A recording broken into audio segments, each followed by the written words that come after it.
반갑습니다. 예. 이렇게 많은 분이 오시는 걸 보니까 우리 애터미가 아주 일치월장하는 그런 기분입니다. 잘 오셨습니다. 잘 들으시고 결심은 스스로 하셔야 됩니다. 아무도 도와주지 않습니다. 근데 스폰서한테 물어봐. 이거 해야 돼, 안 해야 돼?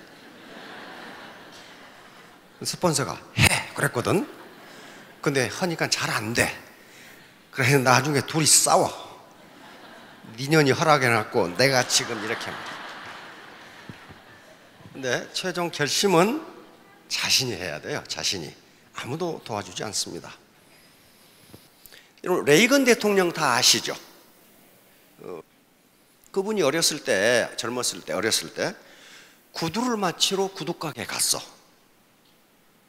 근데 구두방 주인이 구두 끝을 뾰족하게 해줄까 둥그렇게 해줄까, 그 당시 두 개가 유행했던 모양이에요. 근데 레이건이 가만히 생각해 보니까 뾰족한 걸 하려고 보니까 둥그런 게 더 멋있는 것 같고, 둥그런 걸 하려고 보니까 뾰족한 게 더 멋있는 것 같아. 그래서 아저씨 내가 내일 말씀드릴게요 하고 갔어. 밤새도록 생각했는데 어떤 걸 할지 모르겠어. 왜냐면 이거 하려고 하니까 이게 좋고 이게 하려고 하니까 이게 좋고, 그러다가 며칠이 지나서 그래도 결정을 못하고 길을 가다가 그 구두방 아저씨를 만났어. 구두방 아저씨가 레이건에게 어떻게 해줄까? 그러니까 레이건이 아직 결정 못했습니다. 그러니까 구두방 아저씨가 혀를 끌끌 사면서 내가 알아서 해줄게 해가지고 구두를 맞춰놨어. 레이건이 찾으러 갔더니 깜짝 놀랐어. 한쪽은 뾰족하게 한쪽은 둥그렇게 그렇게 만들어놨어. 결정을 못했으니까. 그러면서 구두방 아저씨가 한마디 합니다. 아이야, 모든 결정은 네가 하는 거란다. 요게 레이건을 대통령으로 만들었습니다. 모든 결정은 내가 해야 되는구나. 그래서 그때부터 단호한 결정을 하기 시작했고 미국 대통령 중에 가장 위대한 대통령이 하나가 됩니다. 왜? 그때 소련 공산주의, 동구 공산주의가 망해버려요. 완전히 대처하고 손잡고 코콤이라는 체제를 통해서 공산권을 압박하면서, 경제적으로 압박하면서 망해버립니다. 그거예요. 그러니까 애터미를 할 것인가 말 것인가를 스폰서에게 의견을 구할 수는 있지만 최종 결심은 누가 한다? 내가 한다. 내가 한다. 그래서 그 결과에 대한 책임도 내가 지는 거예요. 그 결과에 대한 이득도 내가 보는 거예요. 이게 자기가 주인이 돼서 사는 방법입니다. 주인이 돼서 사는 방법이에요. 네, 자본, 생산성, 소득. 자, 우리가 사는 사회, 체제를 크게 두 가지로 나눕니다. 체제를 무슨 체제? 정치 체제, 사회 체제, 경제 체제, 자본주의 체제가 있고 사회주의 체제가 있어요. 여기에 자본주의 체제가 있습니다. 자본주의 체제가 있고 자본주의와 반대되는 개념이 사회주의 체제입니다. 사회주의 체제. 우리는 무슨 체제예요? 자본주의 체제예요. 자본주의 체제라고. 요 자본주의 체제예요. 자본주의에는 또 크게 두 가지로 나눠요. 하나는 자본주의 시장 경제가 있고 자본주의 통제 경제가 있어요. 자본주의 통제 경제는 전쟁 때 그렇게 합니다. 자본주의지만은 자기 재산을 가질 수 있지만은 전쟁 때는 정부가 통제합니다. 우리는 자본주의 무슨 경제예요? 시장 경제. 정부가 너희들 오늘 홍천에 가라. 그래서 여기 오셨어요? 안 그러면 이장이 정부에서 홍천에 가랍니다. 오시가 아니잖아요. 시장이 결정을 했어. 시장이, 마켓이 어디 가는 게 좋을까 점을 쳐봅시다. 그래서 여기 오셨단 말이에요. 시장이 모든 걸 결정해요. 시장이. 이게 자본주의 시장경제. 여기 어르신 농사 지어 보셨죠, 옛날에? 밭에다 뭐 심어요? 옥수수 심어요? 왜 옥수수를 심어요?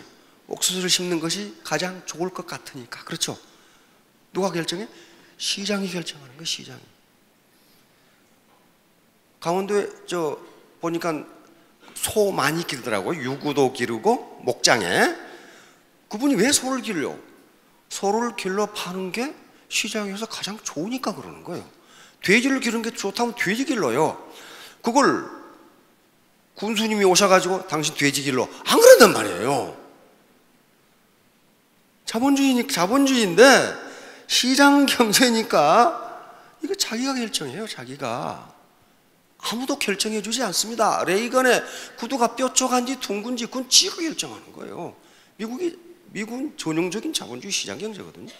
자본주의 통제 경제는 그렇게 하지 않아요. 너 임마 뭐 생산해 이렇게 되는 거예요. 그렇다고 해서 그걸 뺏지는 못해. 전시가 되면 통제 경제로 들어가요. 사회주의. 북한은 무슨 주의? 사회주의예요. 사회주의. 북한 헌법 제1조 조선민주주의 인민공화국은 사회주의 국가이다. 이렇게. 딱 정해놨어요. 북한 헌법에 공산주의라는 말은 한마디도 안 나옵니다. 그것은 정치적으로 쓰는 용어고 체제는 자본주의와 사회주의로 나누어요. 그럼 사회주의가 뭐고 자본주의가 뭐냐? 자본주의, 쉽게 말하면 자본주의는 자본을 내가 가질 수도 있다. 에? 자본을 내가 가질 수도 있다. 사회주의는 뭐겠어요? 자본을 개인이 가질 수 없다. 누가 가져? 사회가 갖는다. 사회가 갖는다. 그게 사회주의예요. 이게 캐피탈리즘, 소셜리즘. 자, 그러면 우리가 자본주의 세상에 사니까 체제 자체가 자본주의 시장 경제니까 뭘 가져야 산다는 거예요. 뭘 가져야? 자본을 가져야 돼. 자본을 가져야 산다고요. 자본을. 애터미 사업을 하는데 다운라인이 자기 조직이 큰 사람이 소득이 많아요? 작은 사람이 소득이 많아요? 큰 사람이 소득이 많죠? 그러면 자기 조직의 크기는 뭐예요? 그게 자본이에요. 그게 자본. 자, 이 자본이 뭐냐 하는 건데요. 자본이. 캐피탈, 이게 자본입니다. 자본. 원래 자본의 정의는 인간이 만들어낸 생산수단 이렇게 정의됩니다. 인간이 만들어낸 생산수단. 공장이라든가 기계, 도구, 낫, 호미 이런 것을 자본이라고 부릅니다. 그러니까 북한 같은 사회주의 체제에서는 그 자본을 개인이 가질 수 있다 없다? 없다. 북한 헌법에 그게 규정이 되어 있어요. 헌법 19조. 농기구, 불임짐승, 중소공장, 기업소는 국가만이 소유한다. 자본주의 사회에서는 자본을 당신이 가질 수도 있다. 사회주의 사회에서는 자본은 개인이 가질 수 없다. 그러면 우리가 자본주의 시장경제에 살고 있기 때문에 자본이라는 것을 알아야 된단 말이에요. 만석군 부자, 천석군 부자 그런 말씀 많이 들어보셨죠? 만석군 부자는 그 당시는 땅 한마지기에 쌀이 한 섬 났어요. 그래서 만마지기라는 얘기예요. 만마지기. 생산성이 낮으니까. 그러면 만석군 부자의 지주가 일했습니까?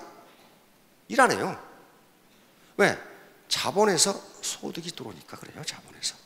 근데 그 시대가 지나면서 산업화 시대가 되면서 기업, 공장을 가진 사람이 부자가 됩니다.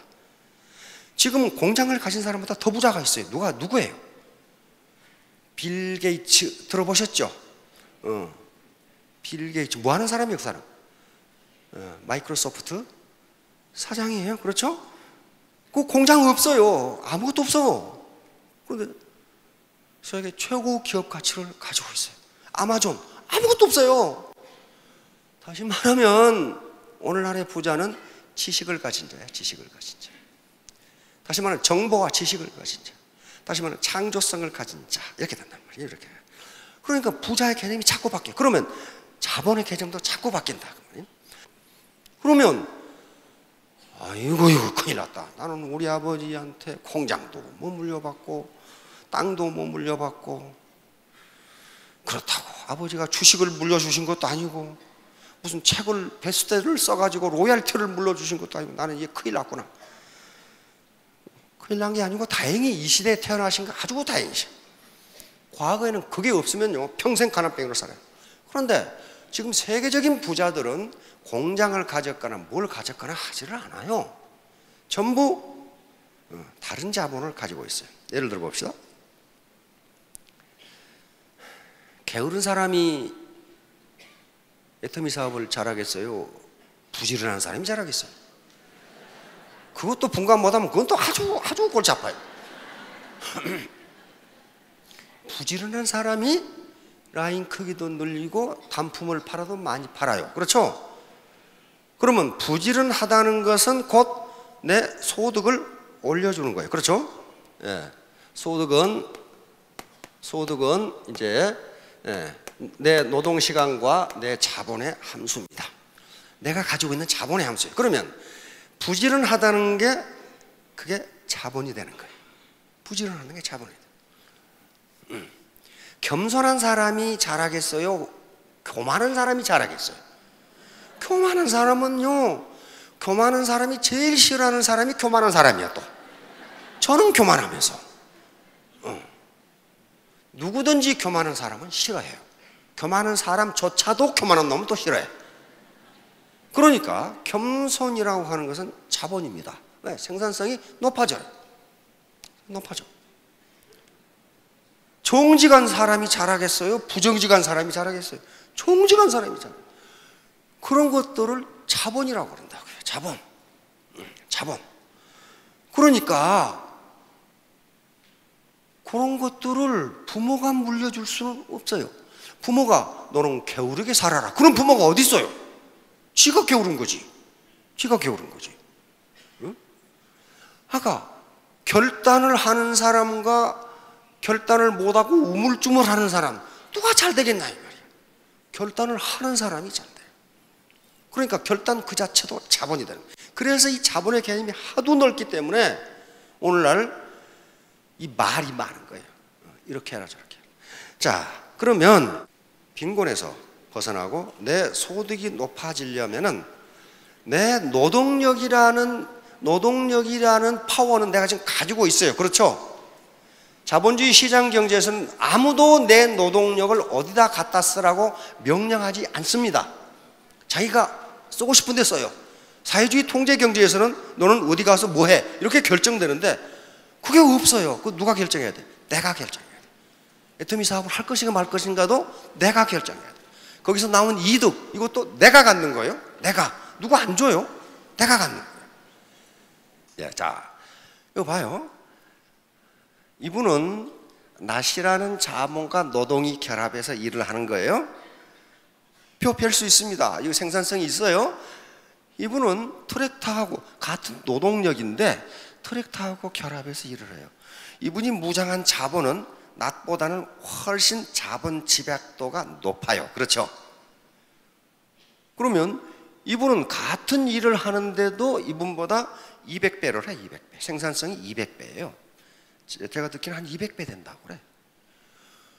그러면 나라는 노동력이 가지고 있는 자본의 양이 어떻게 되느냐에 따라서 생산성이 다르고 거기에 따라 소득도 달라져요.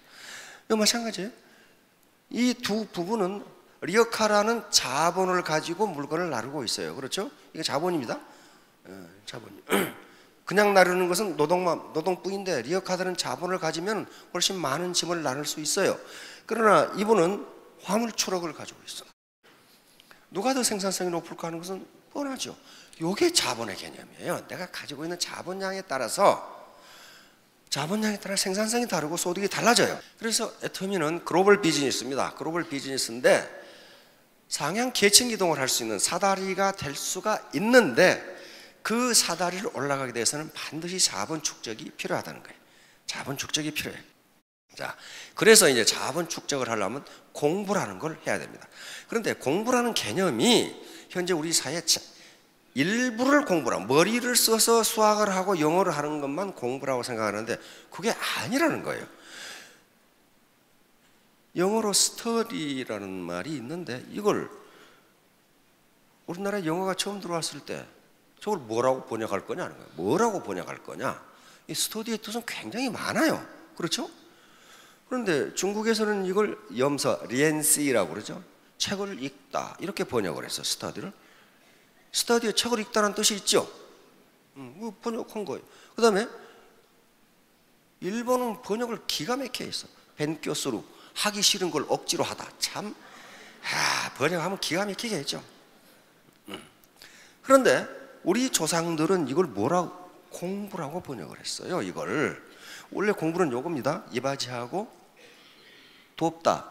요 공부라는 말은 성리학에서 나온 말입니다. 성리학에서 나온 말이에요. 그러면 요걸 공부를 중국 발음으로 하면 쿵후가 돼요. 쿵. 이소룡 아시나? 연세 드신 분 아시죠? 이소룡. 그게 쿵후예요. 쿵후라는 게 뭐냐면 몸의 단련을 통해서 뭔가를 뛰어나게 달성하는 걸 쿵후라. 그런데 옛날 중국의 무술 영화 보면 어떻습니까? 소림사 권법을 보면 막 이렇게 하고 난리를 치다가 방에 들어가서 공부를 합니다. 그렇죠? 반드시 책 공부를 해요. 그리고 앉아서 가부좌를 틀고 정신 훈련을 합니다. 그렇죠? 그러니까 성리학에서 말하는 공부는 세 가지가 있다 그 말이에요. 책을 통해서 하는 뭐예요? 머리 공부. 내 마음을 수련하는 마음 공부. 그리고 직접 적을 만나면 쳐부숴야 되는 몸 공부. 요걸 성리학에서 공부라고 그랬어요. 그러니까 이제 저걸 하려면은 가장 중요한 게 겸손입니다. 휴밀리티, 겸손.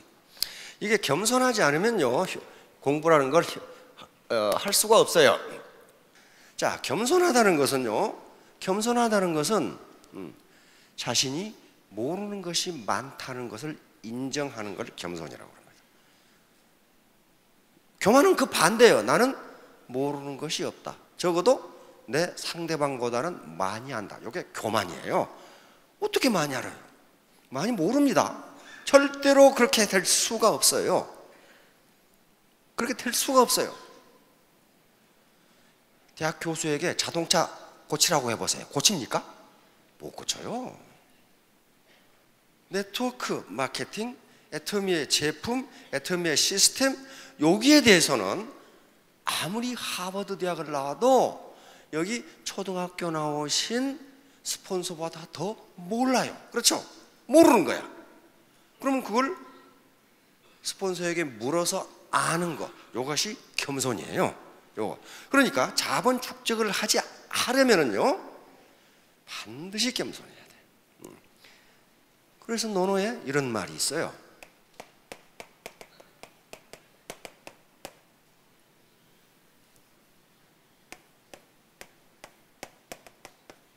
이게 무슨 말이죠? 불치하문, 아니 물자, 부끄러울 치자, 아래 하자, 물을 문자. 아랫사람에게 묻기를 부끄러워 말라. 아랫사람에게 묻기를 부끄러워 말라. 근데 이걸 직접 공자님이 실천을 하셨다고요. 아무리 학문이 뛰어난 사람이라도 전문가에게 물어야 된다 하는 그 말이에요. 전문가에게 물어야 된다. 자, 그러니까 겸손이라는 것은 내가 아무리 우주공학 박사, 우주 박사라 하더라도 타단계에 대해서는, 네트워크 마케팅에 대해서는 스폰서보다 모른다. 그러면 물어야 돼요. 그런 분들이 많아요 지금. 그런 분들은 애터미에 들어와서 굉장히 승승장구합니다. 그래서 현자들은 겸손에 대해서 모두 한 말씀씩 하셨어요. 자, 오만한 자는 남들의 오만을 싫어한다. 벤자민 프랭클린이죠. 자, 열등감을 거만과 오만으로 포장하면 열등감은 더욱 깊어진다. 그러니까 통상은 뭘 잘 모르는 사람이 열등감 오만해요. 아는 척 하려고 그래. 모르는 걸 자꾸 과시하려고 그러면 자꾸 치부가 드러나요. 그건 모른다고 하면 돼. 저희가 대학에서 강의를 할 때도요, 학생들이 아니 느닷없는 질문을 해. 전라도 말로 뜬금없는 질문을 해.